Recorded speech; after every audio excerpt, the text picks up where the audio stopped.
So where are we going again? As you know, Worldview Academy is working towards a sort of 2024, 2025, 2026 portfolio of leadership, strategy, and teams. And we're curious about what is it that would be different in those spaces. And we got into this question of vision. So to dig into that a little, we'll do our traditional small group breakout. So we're going to send you straight away to answer a question or two in a group of your colleagues. Bring you back. I'll talk a little bit about vision in leadership and strategy, and I mean a little bit just to place the conversation. And then we're very lucky to have with us clinical psychologist Nevern Subermoney, and I'll introduce Nevern properly before he shares a clinical psychologist's perspective from clinical psychology practice on what might be going on in this vision thing. Nevern and I had a chance to dry run some of this yesterday, and I was gripped. I stayed engaged in just the dry run. And then again, you'll discuss that, and then we'll all try and make sense of what does this mean together. Please feel free to bring in anything else that's going on for you. So, in Louise's case specifically, if this Gen Z thing is important, what does a vision mean in that context, in sort of generational spaces? I think there's plenty of room for that thought in this conversation.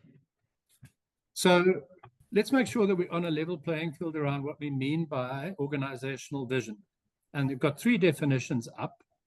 And for some of you, it's very old hat, and you might also point out that they're slightly old definitions, but I think they're certainly good enough to give us a baseline for what we're talking about. So Kotter talks about a picture of the future with some implicit or explicit commentary on why people should strive to create that future. So really a future orientation and a call to action. Nana's a realistic, credible, attractive future for an organization. Again, future-oriented. And then Senge, bless him, love him, a force in people's hearts, a force of impressive power. It's not a statement, it's a force. So it's future-oriented, it's a call to action, and you feel it within you, as opposed to being whipped or compelled. So if those are the definitions, who's supposed to do vision? Let's just start there. And again, the same authors are saying, Kotter says top leadership. Top leadership. And we know that what most people talk about when they mean top leadership is the senior executive team. So primarily the responsible are senior execs. Nanas talked about the visionary leader, and he doesn't locate that leader anywhere in the organization. So this could be then at least open to the idea of leadership anywhere. And Senge talks about collective leadership with stakeholders. So a collaborative process of maybe discovery of a vision. What we experience at least is maybe two more factors. One is leadership is the kind of one of the key focal development areas for most organizations at the moment. So leadership development programs, as far as I can tell, are everywhere. Everyone's doing it. Frontline leadership development, first-time leaders, managers are gone, and all the development is this leadership, or at least we experience this leadership thing. So leaders everywhere, and then what is the problem? So, why are we even discussing this? Well, what we experience is that a few people are driven by a vision, but most people struggle to articulate one. Can't figure out why. I was walking with a CEO earlier this week, and I asked, what is your vision? And what was played back to me was a very present-oriented, anchored in today and the problems of today, a kind of operational plan or an operational vision where the current challenges are getting solved. There was nothing about the future at all. but leadership training's in fashion. And if everyone can be a leader and, so on, to my understanding, leadership and a sense of direction or vision are synonymous. That you can't have a conversation about leadership without answering the question, where are we going? And the answer, is it okay that the answer is, where we're going is to solve today's problem without any thought of tomorrow? So it got me thinking, how difficult is it to create a vision? And how many visions can follow a recall if leadership is everywhere? And I'm Harry the accountant, so my credit controller boss has a vision, and their head of accounting has a vision, and the CEO has a vision. How many visions can I follow? And to help me with that, I was lucky enough to be introduced to Nevern Subermoney. Nevern's a practicing clinical psychologist and a personal development consultant, very well qualified. And Nevern had reached out because he'd like to get involved in some clinical psychology work in organizational settings. And that led us on this journey. So if I may, I'm going to stop talking, hand you over to Nevern. Nevern, I'm sure there's a couple of things you want to say about yourself before you get going. Yes, that would be great, Craig. I can't see the slides anymore. I'm not sure if I that's just took them off so that people can Okay. see you while you introduce Great. or build on your introduction, and then I'll bring you back. Perfect. Yes, so here I am on display. Hi everyone. I'm Nevern, and I am a clinical psychologist. So I have a private practice. I work online only, so I do all my psychotherapy sessions online. And I've been working with, you could say, a lot of people in leadership positions just by chance in my therapy practice. So they didn't come primarily for leadership, they didn't come primarily for uh, any sort of organizational work, but they had some deeper psychological and behavioral issues going on. And that got me very interested in, is there a space for some deeper inner work in these spaces? And is there value in what a clinical psychologist knows about deeper psychological processes and behavioral processes, and how could that be of value in the leadership space? In my spare time, I have a YouTube channel and I create content around personal development. So what does it actually mean? Personal development, what psychological faculties, what behavioral faculties can you actually develop within yourself? Does the science show can be improved? And what are the tools from therapy that can be taken outside of the therapist's office, basically? So that's why my YouTube channel is called Tools from Therapy. And yeah, I'm trying to extend this work into the organizational space. And Craig has been very generous to allow me to speak here to see how we can find a bit of synergy between our fields. So that's me. And yeah, we can move on to the next slide and jump into the content. Okay, so in preparation for this meeting, I was just deliberating on this problem that Craig outlined about why is it that sometimes there is no vision, that it isn't being actioned, that it isn't being communicated effectively, that it isn't received or retained by followers. And in deliberating these questions, I came up with three main boxes that we can think about to categorize different things that could be going on from a deeper psychological perspective. The first is in the actual act of creating the vision. So that's what this slide is about. But I'm also going to be talking about what could be disrupting effective communication of the vision. And then outside of communicating the vision, the followers have to receive it.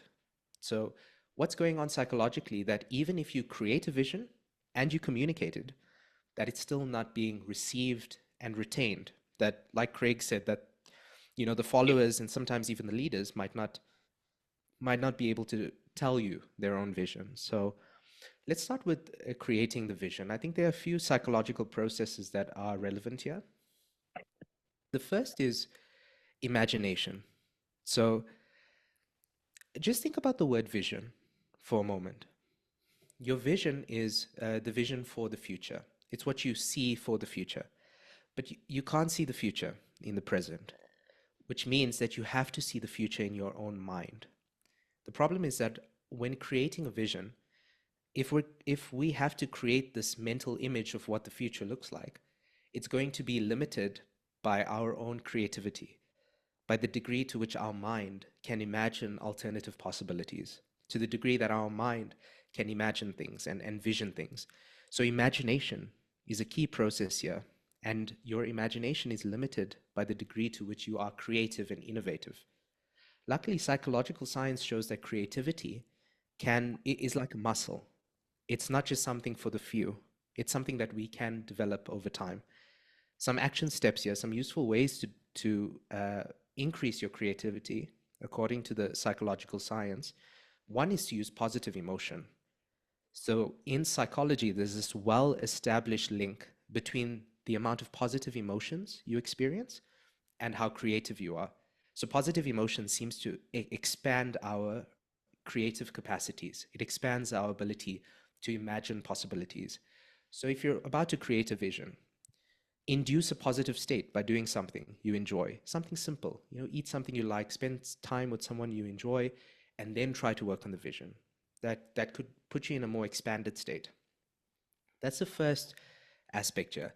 The second process I think is relevant is future orientation. Like I already mentioned, if you're creating a vision, you have to be oriented toward the future. You have to be facing the future. Just as I'm oriented toward the camera right now and not this way, you have to be oriented toward the future. Now, this seems obvious, but you have to understand that the human brain, it evolved to be focused on the present, because you have to survive the present before you make it to the future. So our biology and our mind is primed to take care of what's in front of us right now, which Craig mentioned in one of the examples. He mentioned that someone he was speaking to only had eyes for what was right in front of them. This is why it's easier to eat the donut than to wait for the future reward of losing weight, because the donut is in the present, the reward is in the present. So something you can do to have a more future orientation is to use your imaginative capacity. Imagine your future self. Imagine the future company. If you do that for about 5 to 10 minutes, just actually closing your eyes and visualizing what future you looks like, you'll be more likely to take care of the future. So that's the second process. The third is motivation and emotion. You see, it's not enough to just create a logical vision, because logic doesn't move us. What moves us is emotion, it's motivation. Louise was saying in the breakout room that oftentimes visions lack emotional engagement. They're not fused with inspiration and the things that actually move us.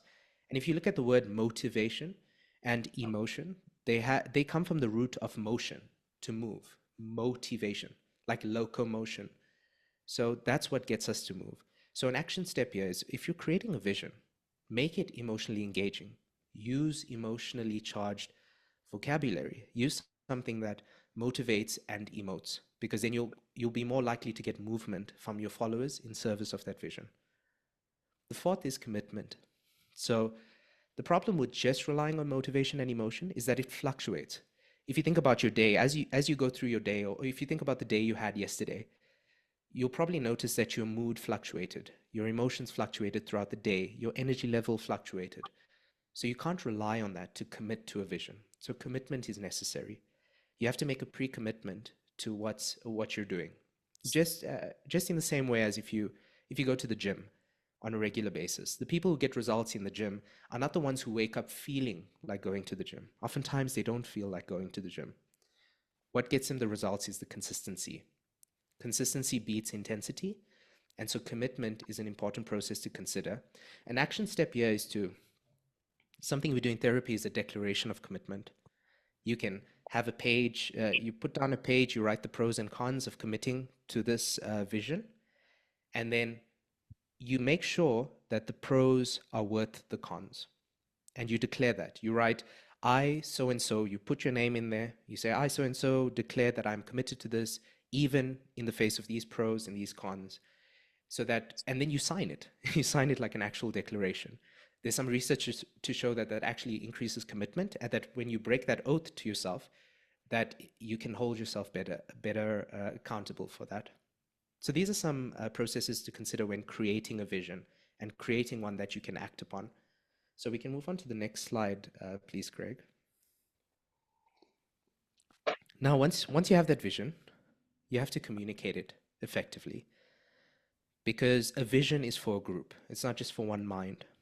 If you're communicating the vision, there are a few tools from therapy that are really useful here. I'm going to share 2 tools from therapy that are extremely useful, because psychotherapists like myself, we're creating change in an individual just through a conversation most of the time.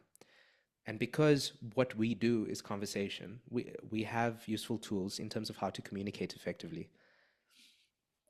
The first tool is called the therapeutic alliance.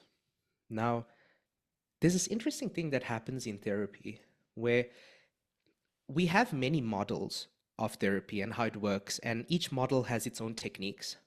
But if you look at whether therapy is effective or not, all the models pretty much perform the same.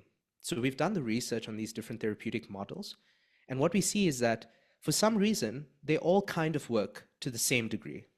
So researchers started to ask, why is that? Why would all the models kind of work even though they're so different?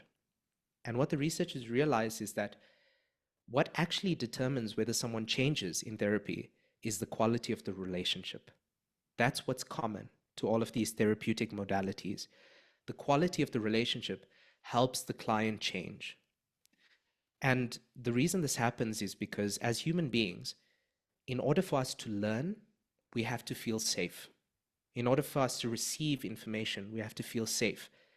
And so a relationship that provides trust and collaboration, where the person feels heard and the person feels safe, is the kind of atmosphere where someone is willing to learn and change. And if you want someone to be willing to take on your vision, then you have to create a relationship that is trusting and collaborative. Some action steps there are: listen to your followers. I know this sounds obvious, but oftentimes this isn't done. You listen so that it's collaborative. It's not a one-directional relationship.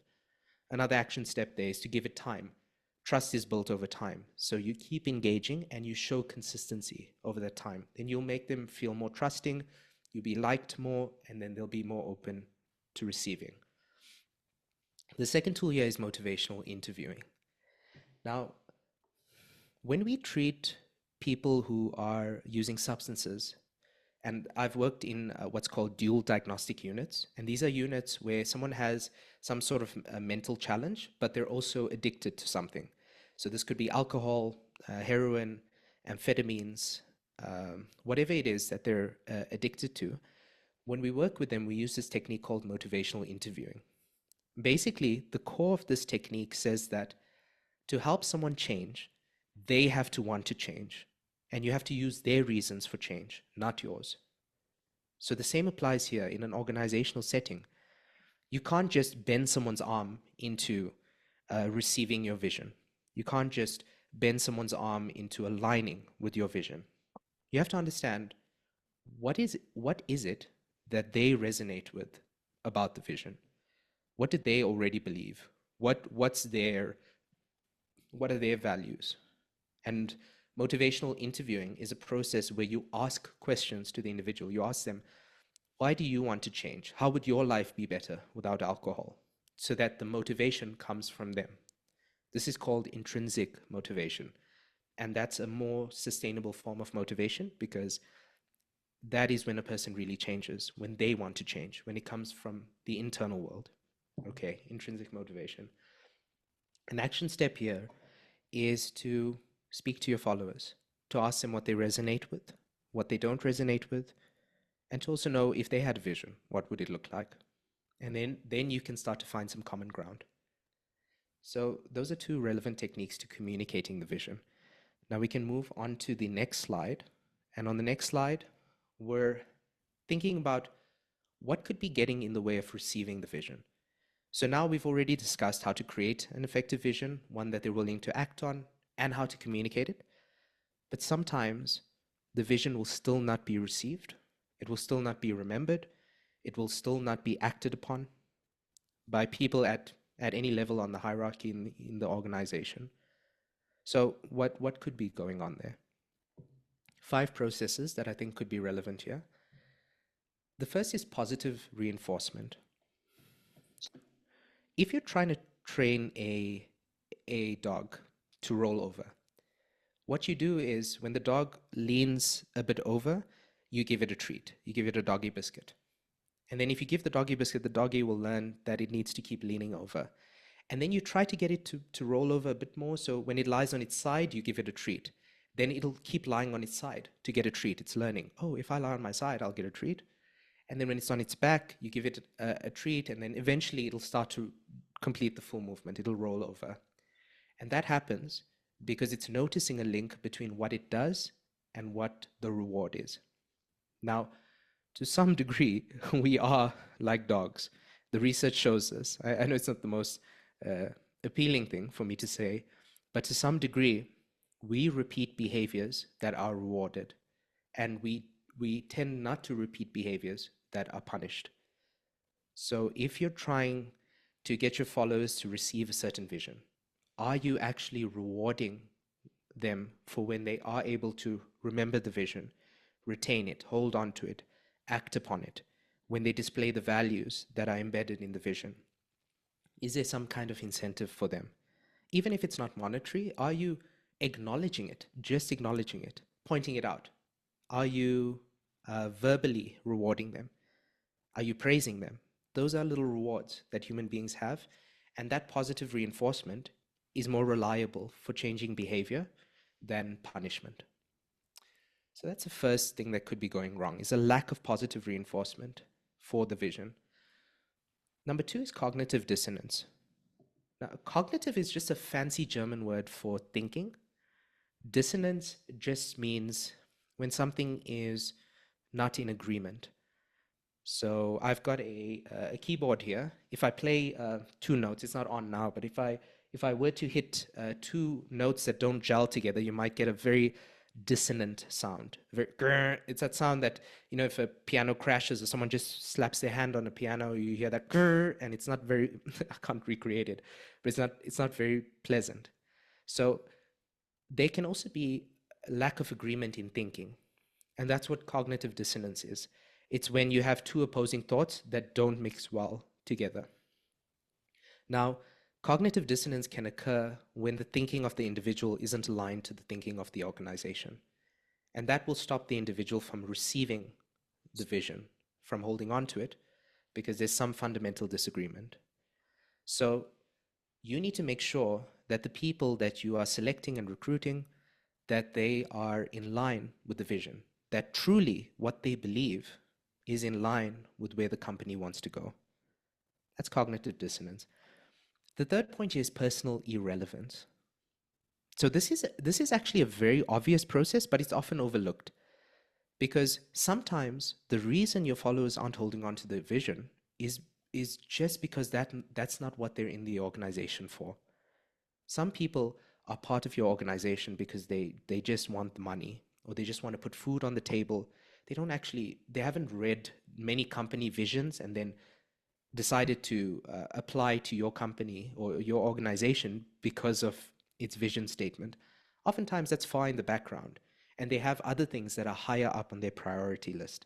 So don't forget that. Sometimes it's just not relevant to the individual. And again, this is something that can be cured through selection and recruitment rather than it going too far. The fourth process here is cognitive overload. So again, cognitive is just a fancy German word for thinking. So whenever you see cognitive, I want you to know that it means thinking. So here we're talking about thinking overload. This is when the followers have too much on their mind. You can't receive more information if you're already overwhelmed. It's like having a cup that's full of liquid and you're trying to pour more liquid into that. If your followers are already overwhelmed with information, with other things that are on their mind, they're not going to be able to take on the vision. And so cognitive overload says that if they are overwhelmed, deal with the overwhelm first. This is what we do in therapy. If a client comes into therapy and they're feeling really overwhelmed, I don't give them more expectation. I don't place more burden on their shoulders. I first help them to calm down. I first help them to offload before we onboard. So an action step there is to really think about whether your followers are a bit cognitively overloaded at the moment. Are there too many tasks that maybe some of those could be put on the back burner? Is there too much stress in their minds? If there is too much stress on their mind, a simple action step is relaxation techniques. Something as simple as the 4-7-8 breathing has been shown to be very effective with stress. So how you do it is you just breathe in for 4 counts, you hold your breath for 7, and then you breathe out for 8. The research shows that if you do that, 4 in, hold for 7, breathe out for 8, the research shows that if you do that 4 times, it can drop your stress level by 50%, which is extremely significant, and it happens very quickly. So you just repeat the 4-7-8 breathing, at least for 4 cycles, and you'll feel that cognitive overload start to disappear, which will make you more receptive to receiving more information. We can't receive information if we're overloaded. And then the fifth psychological process that could be going on here is absence of ownership.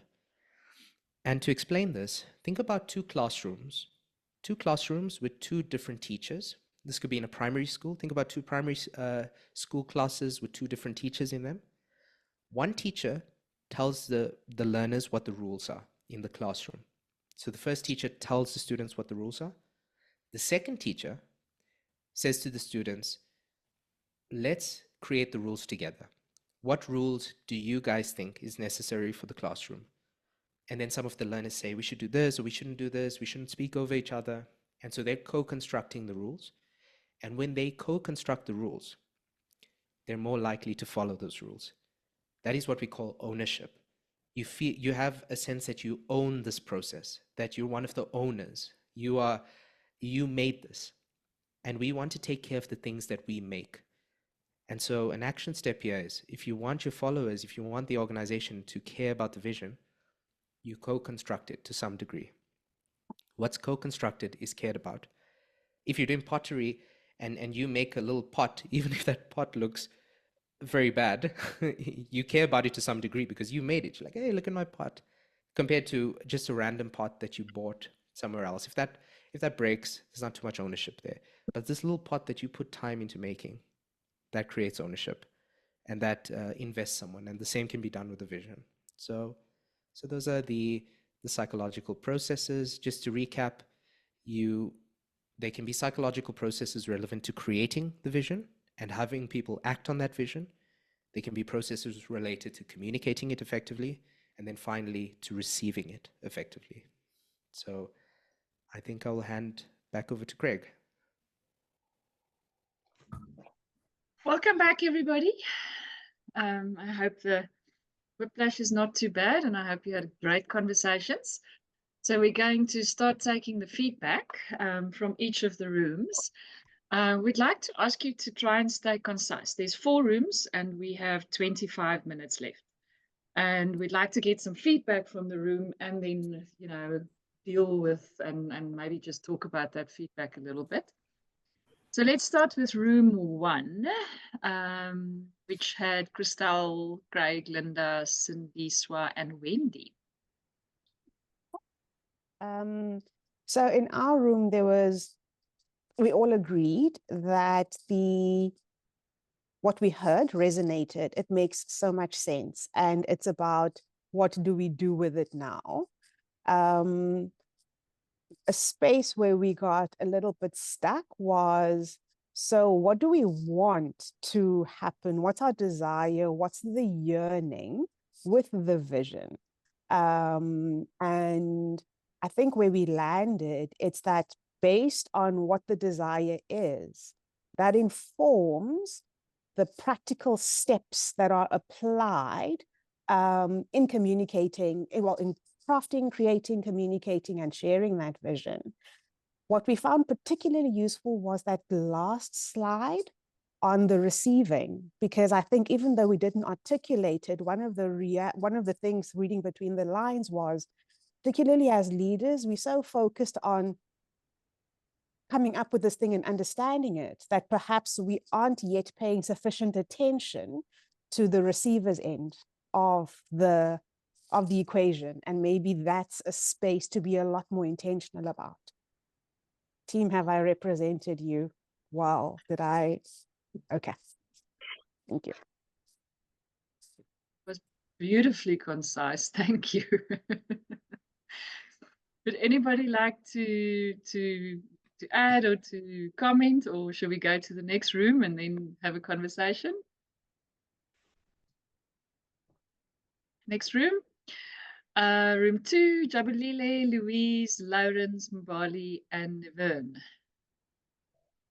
So I had to take one for the team. So I'll be Go giving feedback. Mbali. Please help me out if I'm leaving some important things out. But in our group, we realized that we all resonate with a lot that was presented, and mostly the importance of bringing people along and not making them feel as though things are being done to them or the vision maybe is being brought to them, but rather it's done with them, and promoting that collaboration to promote ownership and commitment for the people. And we also touched a bit on the leader's impact on the people, but mostly we tend to put the more charismatic people who can win people over at the forefront. But then there's also some dangers to that as well. And also taking on that example of a teacher by Nevin, also emphasizing the importance of really co-creating with the people. And we also talked about the fact that we often ignore the conversation that there might be some little visions within the company, because then the smaller teams that are really more involved in action and the daily activities in an organization, and we tend to sort of like force people to conform to the bigger vision, even in situations where it might be a bit difficult for them to really stick to that vision to the T, because they have their own way of interpreting things and their own day-to-day things that they have to focus on. So teams also need to have their own way of reiterating the vision and taking ownership of it and making it their own. And we also talked about adaptability of the visions that we have in organizations. Things change, and that is something that's we cannot avoid. So most of the time people are held by a vision that was created 2-3 years ago, but a lot of changes happen, but the vision doesn't change. So that's all we talked about. If someone has something to add, please do.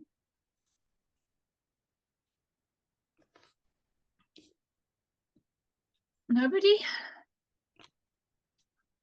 All right, thank you very much, Mbali. Room 3, Cecil, Leon, and Skulk. There was somebody else with you, but I don't see them here anymore. Yes, Bosie was also with us, but she seems to have dropped off. Let me try and emulate the conciseness of everybody else. There was consensus amongst us that definitely cognitive dissonance, cognitive overload, and a sense of disconnect is often the consequence for people doing the work. And in the middle, there's a gap. So the focus for employees and their supervisors, first level managers, is task completion, KPI, performance, down in the weeds, in the crevices, getting stuff done. So there's a complete disconnect. And the focus of conversations, most of the conversations at work from their managers are about what they're doing and the stuff that they're not doing as well. So we also appreciated Nevern's overview, because it gave a bit of affirmation to us as OD practitioners, is that a lot of stuff that we're doing is based on some real science. And then the second question is, if vision is critical, what should we be trying? And we suggested 2 shifts in focus. The one is the environmental, culture, of safe and the feeling of safety, and creating psychological safety, creating a context where people feel safe enough to be able to learn, contribute, and even challenge the status quo. That helps them just raise their view to a higher view, not just down in the weeds all the time. And the second thing is, we said, recognize the whole person, engage the whole person, including the emotional dimension. That's about it. Thank you. Thank you very much, Cecil. Anybody from Cecil's group want to add anything? No, we're good. All right, then our last room 4, Anita, Beatrice, Demisani, Nompumelelo, and Richard. What did Hi, you guys talk about? Yes, I'll be speaking on behalf of our team. So we actually, we thought about and considered, the feedback Nevern gave in terms of our own experience within organizations. And, I personally, and also shared by another member in our team, I have a comparison. I have had experience in 2 global organizations, both with very impressive, well-packaged, impactful visions. And there was a very big difference in the one organization, and both were almost 10 years in the organization. In the one organization, there was aligned leadership behavior, aligned culture for the most part, and could operate from a place of safety and giving authenticity and the energy, in contrast to the other organization where, and this is where the cognitive dissonance aspect comes through. And I know the emphasis before was around selecting for that. What my experience was in the second organization was that there was a very big difference between what was espoused in terms of a very impressive vision and vision statement and beautifully packaged, and in terms of what happened on the ground and leadership behavior, culture. And that's where the cognitive load went. The cognitive load went to protection and safety, in that you couldn't operate authentically. You couldn't actually focus your energy on just what needed to be done, because there was this dual reality of what is espoused, but what is actually happening, and what you need to be in tune with, and what you need to be focusing on in terms of self-protection and making sure that you were okay. And so what was deeply lacking there, and obviously a theme coming through from all the groups, is around safety. And that safety is so important in order to be able to ensure the energy and the cognitive load is going in the right place, which was severely lacking in the second example that I'm sharing. And so what is the so what, I guess, coming out of that?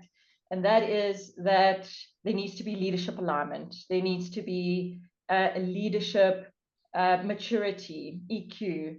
There needs to be culture alignment. We even spoke of in our group around pockets of cultures that for this person, Nombolelo, the experience was in one division, the culture was aligned, yet in another division, the culture was not aligned. So even within the organization, in 2 different business units, there was disparity around culture and aligning with what was espoused.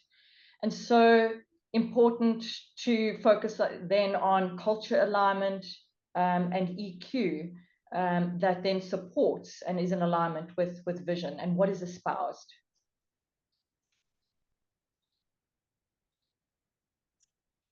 Thank you, Anita. And that was beautiful that you actually brought 2 examples, of your own lived experience with the 2 different experiences. Shall I hand over to Nevern? Has anything come up for you that you'd like to comment on, and of course Craig as well?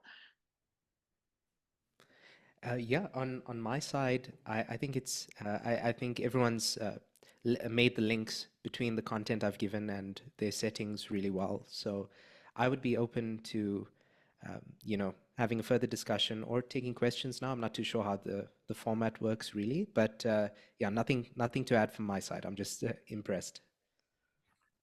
Yeah, at least from my side, again, it's a lovely range of processing with at least some of the what can we do about this. I've got a couple of follow-on conversations. What I'm curious about is there anybody on the call who has in their head a conversation they feel we should be having now? I just want to, before I decide what that should be, anybody on the call got a follow-on question or a follow-on comment? So, Craig, obviously, if I'm on the call, I'm going to be the dissenting voice. I think that's sometimes my role. I'm driving, so, oh, sorry, I'm not driving. I'm in an Uber, but I'm on my way somewhere. I think this vision thing is over-egged, actually. If I had to redesign organizational development, I would let go of it completely. I don't think it's valid in 2024. I think what's valid in 2024 is clarity on purpose. Because whatever our vision statement is today, it will have to change in a year from now because the world is changing fast. And so to be clear around what is it, why do we exist, and what is the change we want to see in the world, and how might we see our contribution to that change rather than being focused on what is it that we as an organization want. It feels like a very level 2 kind of way of thinking around what is it that we want to achieve rather than being clear around what is our contribution to the shifts that we want to see in the world. And the reason I'm mentioning this is I think the world, whatever changes need to happen, need to be done in collaboration. And one of the things we need to let go of as individuals and organizations is this kind of wanting to claim that this is something we've created. So that's, I think vision gets us is not useful. So sorry, that was my dissenting voice. I'll stop now. Does that resonate with anybody? Beatrice, you got your hand up. You're up next. Thank you very much. Just to follow on from Louise, interesting comment she's just made.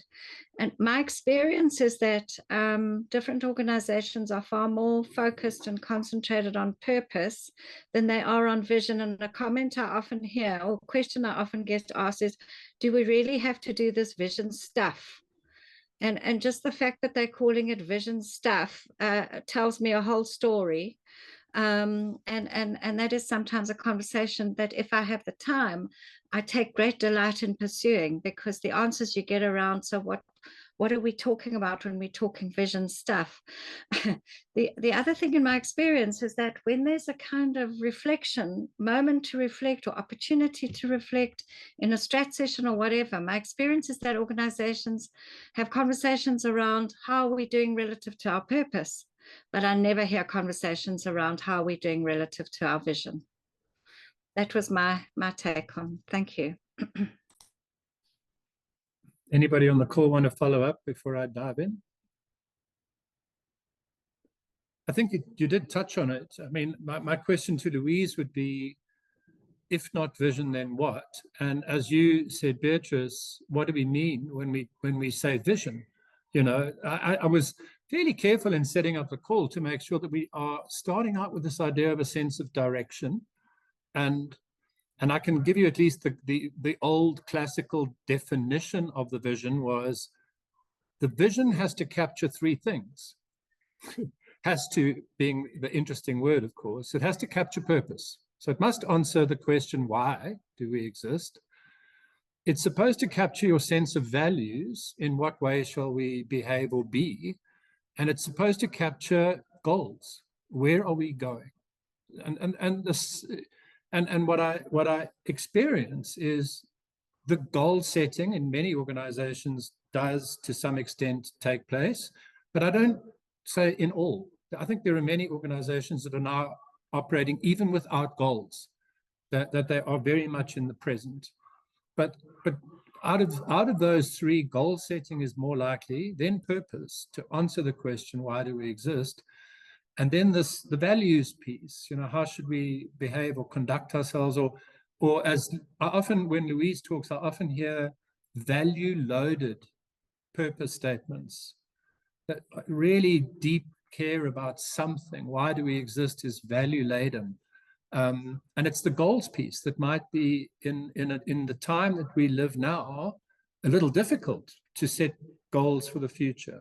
But that's what strikes me. Louise, back to you though. So when you say, okay, we don't need the vision thing, are you saying let's toss all three out? No goals, no values, just purpose? No.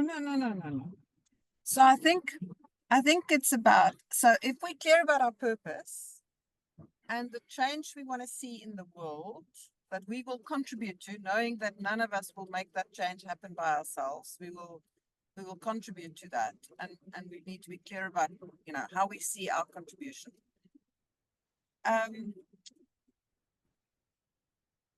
So I think that's so it's the purpose and about the change we want to see in the world, knowing that we have a role to play towards that. And then goals, obviously, you know, what are our goals for this year? Knowing that 1 year, 2 years is, and sorry, and then what I was going to say, what I said earlier in the smaller group is, depending on where you sit in the organization, your purpose will be different. And I think that it's the kind of sameness of we want to have one vision, because the purpose for the group of people who are doing a particular project, that's their purpose for the next year. And that purpose is going to contribute to that long-term vision, but we clear about what we, and my challenge, Craig, is that we often don't have, and it is about the conversation. That was in everybody's conversation, in our group, there was, you know, it's all about the conversation, but the conversation around what is it that we're trying to do here in this year, in this 2 years, whatever, how will we work together and how will we know whether we're successful? Those conversations are important. I think it's the moment we call them vision, then we lose the plot, because now it has to be the CEO's vision and it's something that that's not tangible. Being clear around what we're trying to do, how we want to work, and what success looks like for us is a really important conversation. I just think the word vision, in the way that you described those, you know, those people who talked about the vision, and the way that we see visions being implemented in the organizations. And most organizations have a vision statement, they have a mission statement, and then they have some values. But it's not, you know, they do see it as separate. The vision is here's where we're going to go. The mission is, and I mean, the point is just, I think we have overused these terms. We need to kind of get clear around what do we actually mean. And for me, what we actually mean is, what are we trying to do? How will we work together? How will we know we're on the right path? Those conversations absolutely need to happen. And they need to happen at every level, with every unit, in every group of people who are working together need to be clear around what are we trying to do, given the context. And the context might be this big audacious goal that we want to see in the world. So, sorry. So if you're listening to this and you feel like you might have something to say, what is it that you want to say about that?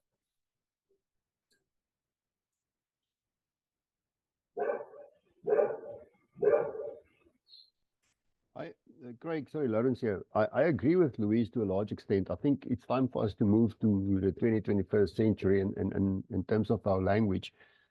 And I'm just trying, it's off the cuff. I'm thinking while I'm speaking and speaking while I'm thinking. The word that comes up for me is rather than the vision or the purpose and the values, etc., is to describe the scenery, the future scenic view that where you want to be. It can be where you want to be. It will, as Louise explained, or the example was you sail to another port somewhere. But it doesn't mean that you will go there in a straight line. You have to dock somewhere else and maybe visit some other places before you get to the end. But what is the scenery that you want to see? Peace, calm, prosperity. You still need to do a business. You still need to generate income. But you want the people to be with you. You want to be part of that complete process where everybody is involved. That is, and I use the word scenery. I think it's probably a better English word for that. And I think, yeah, I think it's just time for us to move away from the archaic language that we've been using for many years. And maybe there's there's a new generation Z or generation Alpha, the new ones that's coming up, going to primary schools, etc., and ask some of the kids, well, how do they explain it? Because they're going to live with it. We try to cast it now in concrete and put it down in writing in textbooks, etc. But the new generations need to start defining this. What is important for them? The 20, 22 years old youngsters that join companies. Thank you, Lawrence. Sindiswa, you get the last voice from the group. No. And then we're going to have to wrap it up to be on time. So please give us your perspective, see if you can integrate that. Sadly, it's a question. And my question is, do we need, it sounds like a lot of clutter. What we are bringing with us from how organizations have historically and have always been run. And in this world we live in of, whether we call it VUCA, BANI, changing time horizons, a lot of these frameworks, the strategy, the vision, they all had timeframes to them. And if we are now talking about visions potentially being for a year, 3 years, so where does strategy come in? I wonder if it's not a time to simplify and relook at what are useful frameworks to help organizations succeed. For me, it feels like the why, the what, and the how. If I'm clear on that, I'm good.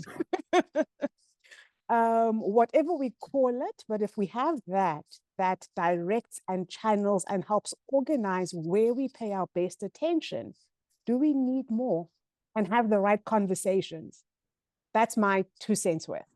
Sindiswa, thank you. And I think you've put your finger on at least a piece of the conversation, which is, are we looking for new bottles for old wine? So do we want to find new labels for old processes? I think what struck me in this conversation is at least a piece of that. Are we looking for, new labels and new bottles?